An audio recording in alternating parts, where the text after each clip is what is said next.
Olá, pessoal. Começa aqui o programa Diagnóstico por Dentro do Mercado, numa parceria com a CBDL. E como acontece todos os anos, né, depois de vários programas apresentando os CEOs, as companhias, as empresas, as realizações, os desafios da CBDL e as conquistas também, sem dúvida alguma, nós fazemos, né, uma retrospectiva do ano vivido, né, nesse caso 2024, e também alguma prospecção, algumas projeções para o ano seguinte, também nesse caso 2025. E hoje com a gente o Carlos Eduardo Gouveia, que é quem viveu mais intensamente tudo isso, desafios, conquistas, vitórias, né, prorrogações de conquistas e tudo mais. Carlos, tudo bem com você?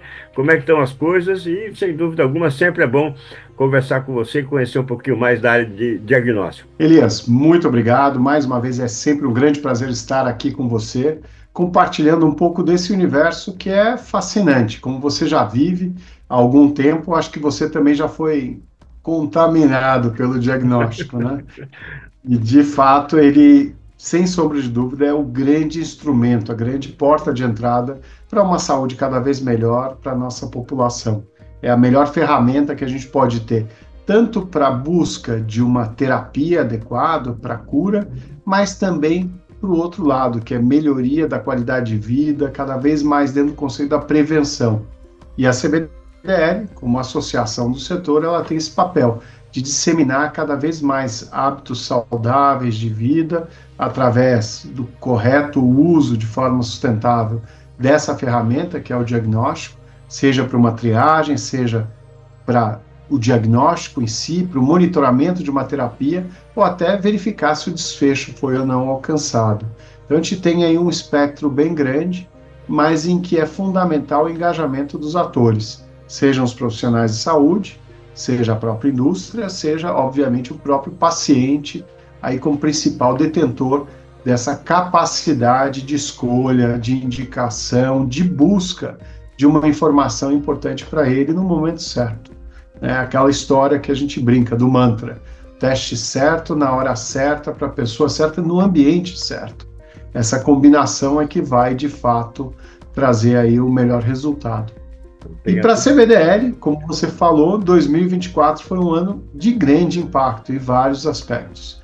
Eu acho que, do ponto de vista de associação, a gente começou uma nova diretoria, com muito gás, pessoal que já participava, mas que veio mais animado ainda, com novas ideias, novas propostas, e com uma participação muito ativa, né? Então, isso dá, obviamente, um dinamismo ainda maior para a entidade. Os desafios são cada vez maiores. E um dos desafios que era o crescimento, como que uma entidade teoricamente já estável, consolidada, há 30 e tantos anos de existência poderia crescer. E a gente conseguiu achar alguns caminhos interessantes.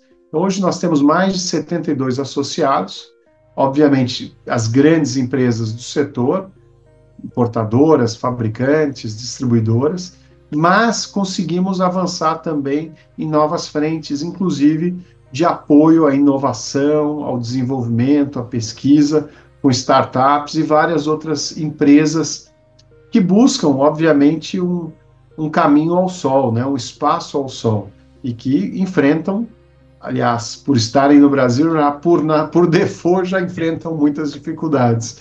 Mas fora essas, pelo fato de serem brasileiras, tem muitas outras que são conhecimento da regulação, conhecimento das políticas públicas de saúde, como verificar a melhor forma de se apresentar, ou seja, toda essa trilha que tem que ser feita por um empreendedor que quer atuar no setor de saúde. Então, além das empresas tradicionais, nacionais, multinacionais, a gente tem conseguido atrair várias empresas inovadoras, startups, e que têm aí, muitas vezes estão ainda embrionárias, nem existem legalmente, mas querem avançar.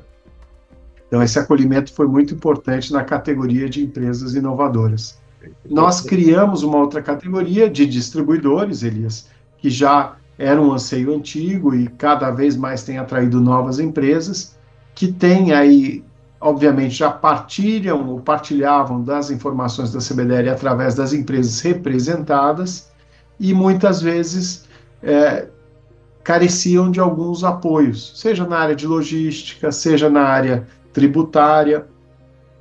e que, ao se associarem à CBDL, eles podem passar a fazer parte dos grupos de trabalho e aí se beneficiando de várias informações, vários treinamentos e até mesmo acordos de cooperação que nós temos estabelecido com grandes empresas que prestam serviço para o segmento. Então, descontos em armazenagem, algum benefício fiscal e assim tantas outras possibilidades.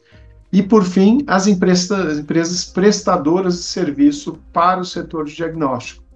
Então, as empresas que atuam no setor jurídico, no setor regulatório, com avaliação de novos produtos e preparação de dossiê para registro na Anvisa, avaliação de tecnologia da saúde para submissão na Conitec ou na ANS, operadoras logísticas e tantas outras que fazem parte do ecossistema.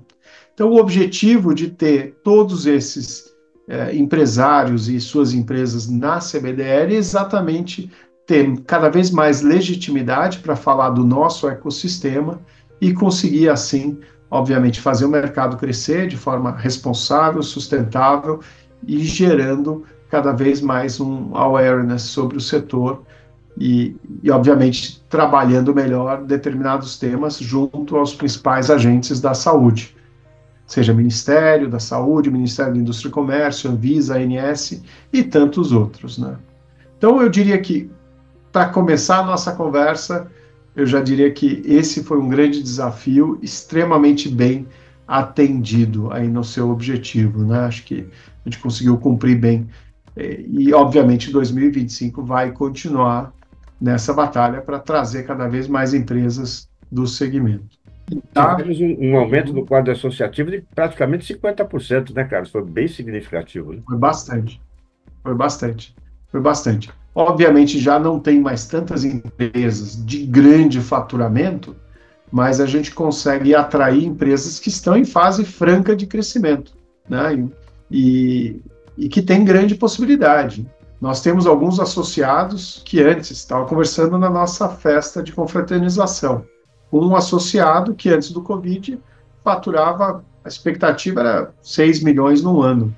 Hoje ele fatura 7 milhões, 8 milhões por mês, para você ter uma ideia. Então, obviamente, o Covid deu um impulso e ele, de forma muito hábil, trouxe várias tecnologias do seu parceiro internacional e conseguiu rapidamente se estruturar em outro patamar. Então, assim como esse, tem várias outras empresas que precisam só desse empurrão, desse apoio, né? E esse apoio muitas vezes vem até de iniciativas que talvez ninguém dê tanta atenção, mas que são fundamentais. E aí vai o tema tributário. Nós já discutimos a exaustão qual foi o impacto, ou qual teria sido o impacto negativo do PIS/COFINS, que da noite para o dia saíram de zero e foram para alíquotas muito elevadas, e mais o imposto de importação, seja um pela Receita e outro uma atitude da própria indústria, do Ministério da Indústria e Comércio. Em ambos os casos, nós fomos surpreendidos, mas graças a uma união de esforços do próprio setor, o apoio legislativo de um deputado federal, Alencar Santana, no caso, nós rapidamente conseguimos virar o jogo e voltar à situação original, o que nos permitiu a tranquilidade para continuar navegando sem nenhum impacto ali na ponta com o nosso cliente ou principalmente com o paciente. Então não houve interrupção e o prejuízo, entre aspas, temporário, acabou sendo absorvido pelo próprio setor. E durante a reforma tributária, que foi uma pauta durante quase todo o ano, inicialmente na Câmara, nos diversos grupos de trabalho, nas comissões, nós conseguimos, juntamente com as outras entidades do setor de dispositivos médicos, aí numa grande aliança, que é a ABIS, Aliança Brasileira da Indústria Inovadora em Saúde, a gente conseguiu pautar o nosso tema e com o objetivo de manter a neutralidade do setor. A gente entende o esforço que era para ser a reforma tributária, era um esforço de grande simplificação do mecanismo de recolhimento, até para reduzir o custo do Brasil, e por conta disso a gente não queria nenhuma benesse ou um benefício muito grande, o esforço teria que ser coletivo, então a neutralidade seria o legítimo pleito nosso. Só que nós fomos surpreendidos ali no meio do caminho, com vai, volta, tira o nosso produto da lista de 60% de redução em relação à alíquota básica, que era exatamente a conta para manter a neutralidade, coloca de volta, vai para 100, volta. Ou seja, foi uma discussão longa, até o último momento. Na noite lá que foi votado, a gente conseguiu ainda voltar ao pleito nosso original, porque tinha sido alterado, graças ao esforço conjunto com alguns deputados também, e foi para o Senado. No Senado, nós mantivemos a situação do setor de diagnóstico, e o setor de dispositivos como um todo acabou saindo perdendo no Senado, alguns itens saíram fora. Quando voltou para a Câmara, teoricamente voltou à relação anterior, ou seja, a Câmara não aceitou a maioria das mudanças do Senado, de tal forma que a gente deve manter a neutralidade. Vale a pena, obviamente, a gente olhar o texto agora de forma completa para ver se não tem nenhuma surpresa que mereça aí uma correção, mas a princípio a gente conseguiu atingir também o nosso objetivo. Então, eu diria, aumento de associados, a questão tributária e um foco muito grande em inovação. Aí, graças ao esforço de toda a nossa equipe interna da CBDL, aí, jornalistas abrangidos, você, o Maurício Santini, toda a equipe da YouCare, né, a gente conseguiu, através de diferentes meios, seja a nossa newsletter, o próprio site, aqui o programa, que é um programa que acho que já está consolidado, né, Elias? É o primeiro grande programa que mostra as dores e as glórias do empreendedor no setor de diagnóstico in vitro. Ele traz um panorama muito completo, abrindo, desnudando um pouco o setor, mostrando aí as várias oportunidades, seja para quem é do próprio segmento, mas principalmente para quem é de fora, para tentar entender.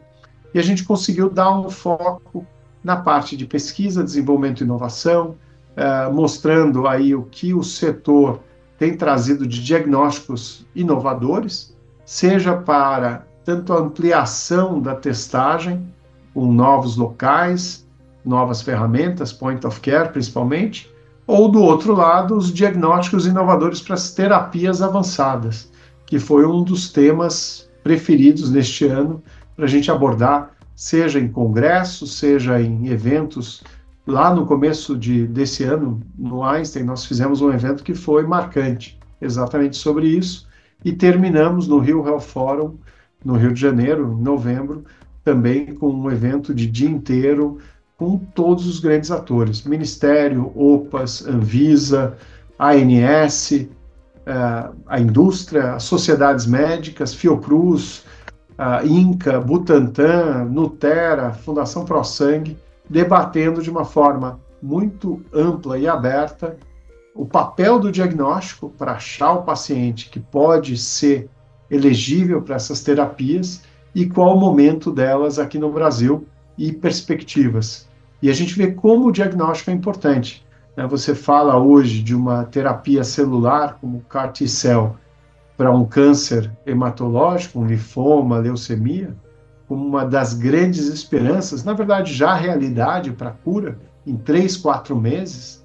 Isso era impensável há poucos anos atrás, e quem sabe isso servir para câncer de tumor sólido, já tem muita novidade nesse setor, acabei de ver lá em Taiwan, agora num congresso, que eu fui representar a CBDL, ou mesmo para novas utilizações como as doenças autoimunes, né? E aí o universo é enorme. A gente pode falar de lúpus, pode falar de miastenia grave, pode falar da doença que a gente já comentou, que é o SPS, a doença da pessoa rígida, e tantas outras que eventualmente ele vai ter uma função aí fundamental.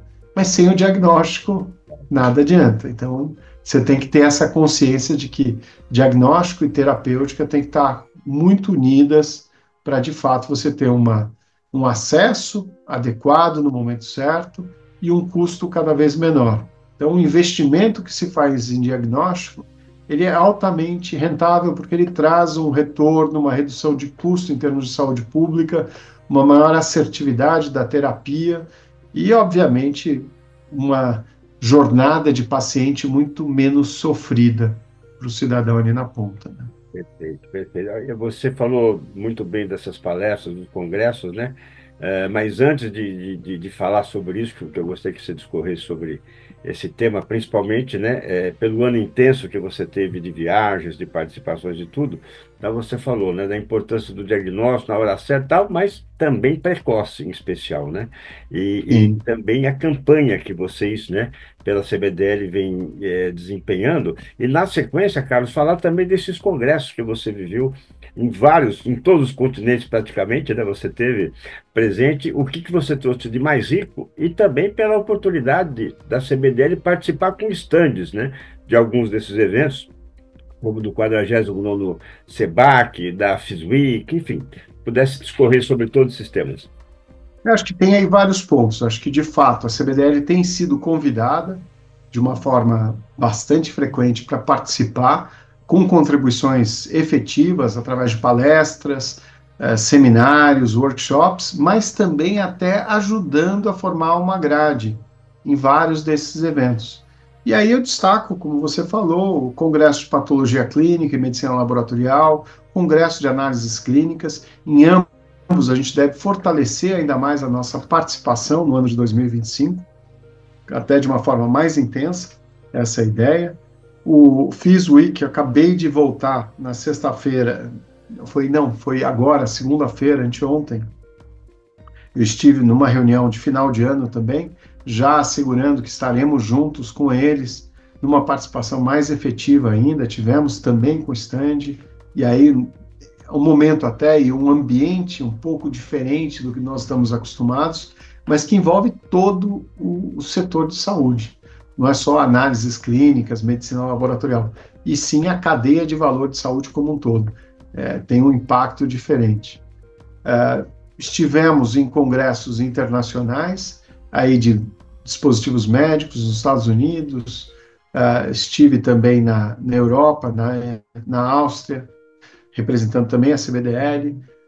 O congresso, na verdade, é um curso avançado em diagnóstico, que já vai para a sua 14ª versão em Annecy, dentro da Fundação Merrier, e aí com participação de atores do mundo inteiro, da própria OMS, que fica ali do lado em Genebra, do CDC dos Estados Unidos, Bill e Melinda Gates Foundation, e tantos outros atores representando ministérios de saúde, agências reguladoras do mundo inteiro. É um ponto de encontro internacional onde se debate só e unicamente diagnóstico.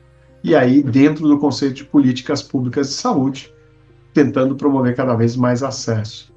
Fora esses, a novidade foi esse de Taiwan, que eu fui convidado para falar, era um Healthcare Forum, foi o primeiro que eu participei, e que traz já como tema algo muito interessante na linha do que eu acabei de falar há pouco, que eles unem lá, que é a terra dos microchips. Então, por conta disso, obviamente, inteligência artificial está sendo extremamente debatido lá, e eles já abordam de uma forma, uma visão envolvendo 3 áreas muito claras, que é MedTech, Biotech e Inteligência Artificial, e como unir os 3.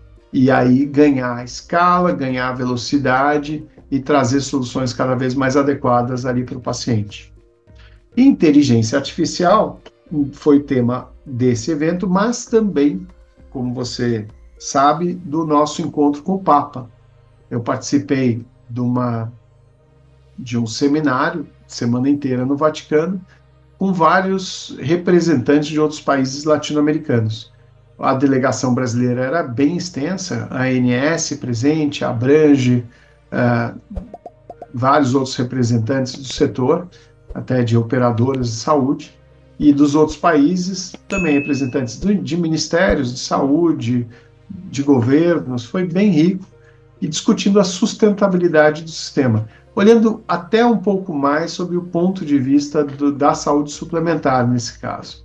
Mas o auge foi na quarta-feira, quando a gente teve a oportunidade de fazer uma devolutiva para o Papa.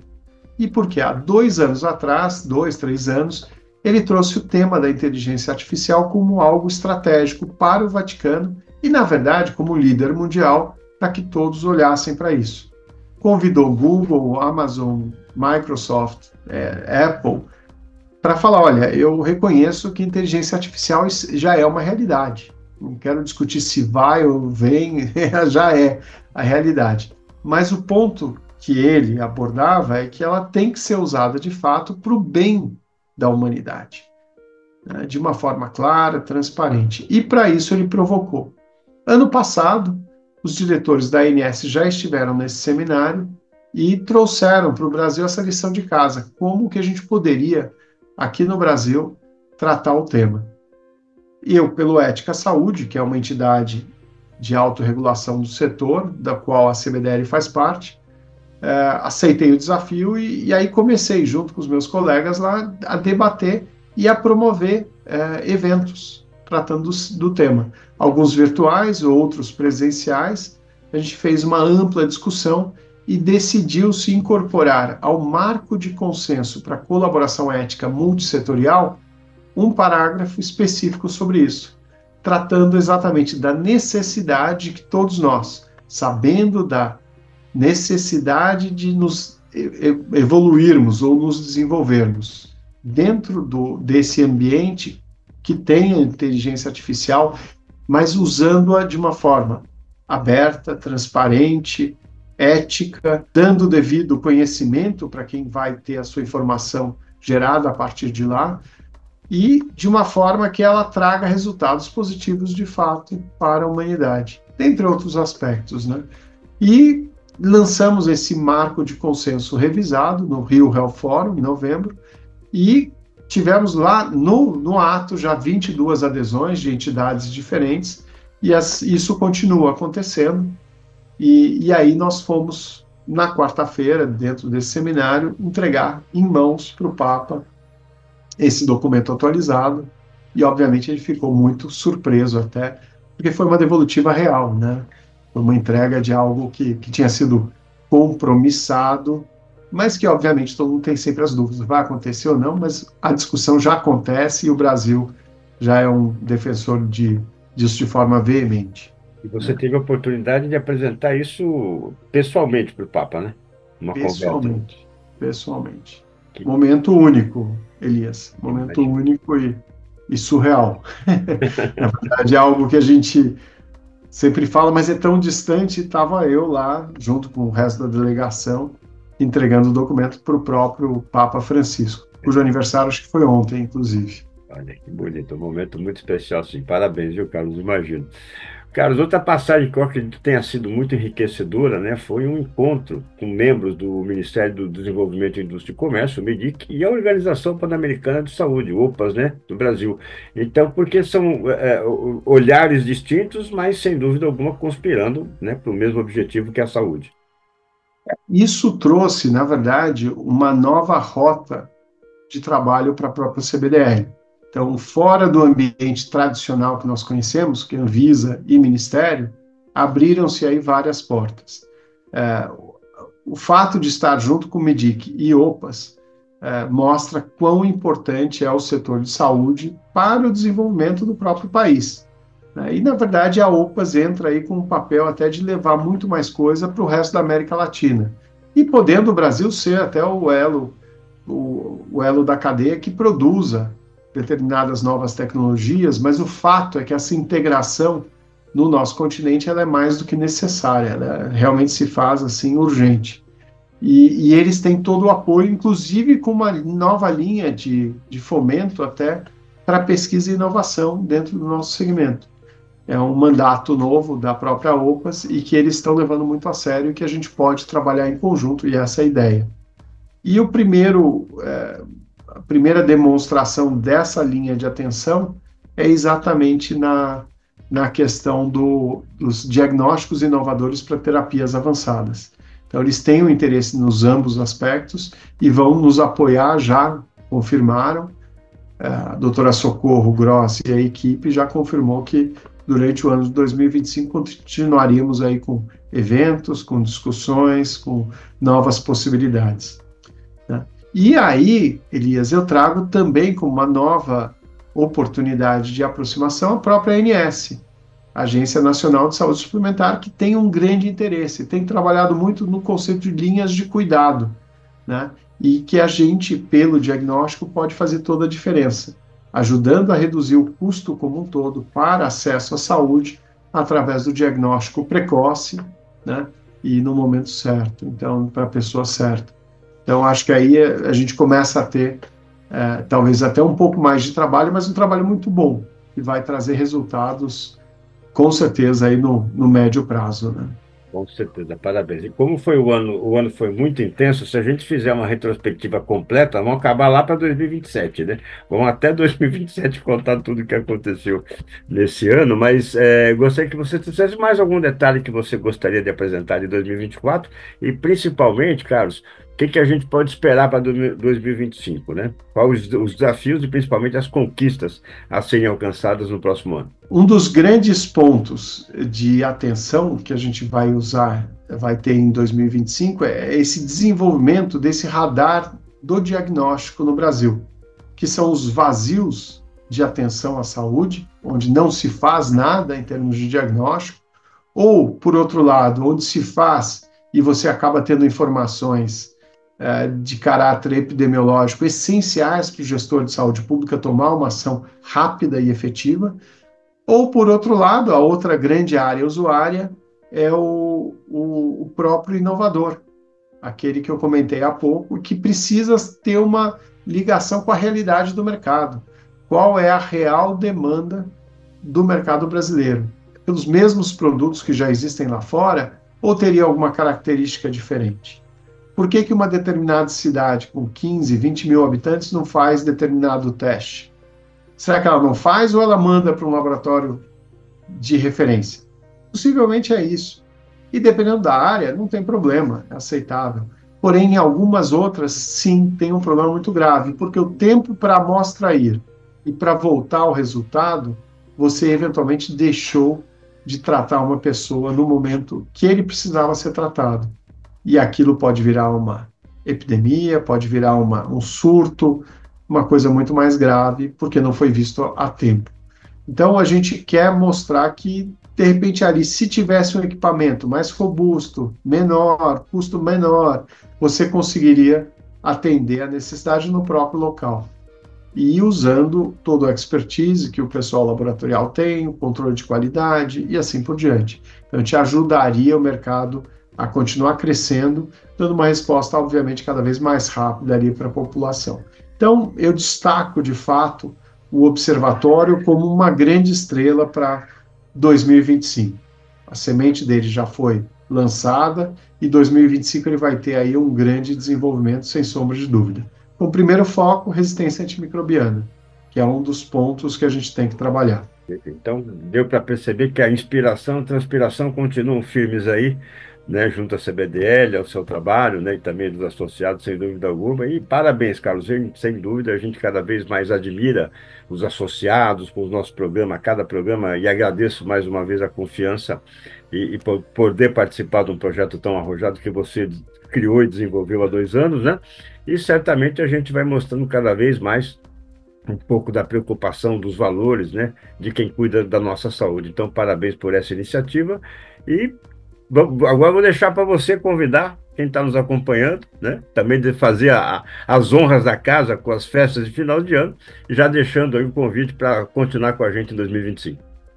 Não, com certeza. Para a CBDL é muito importante contar com todos os seus associados, com todos os amigos, todas as pessoas interessadas no setor, que tragam suas ideias, sugestões e, principalmente, boa vontade de trabalho, porque coisa para fazer a gente tem, mas a gente precisa, de fato, de pessoas engajadas na mudança aí desse paradigma, sair da área da doença e cada vez mais ir para a prevenção, vida melhor, por mais tempo e de forma muito mais adequada. Então, eu faço esse convite, continuem acompanhando, seja no nosso site, sempre com muitas novidades, seja na nossa newsletter, se você ainda não a recebe, por favor, se inscreva pelo próprio site, pedindo para recebê-la, e principalmente acompanhando o programa aqui com Elias, que cada vez traz mais novidade e pessoas que são verdadeiros heróis dentro do segmento da saúde. E da minha parte, agradeço a todos a gentil e a atenção de todos vocês aqui em acompanhar esse nosso bate-papo. Muito obrigado. E Elias, Feliz Natal para você, Feliz Ano Novo e para todos que nos assistem.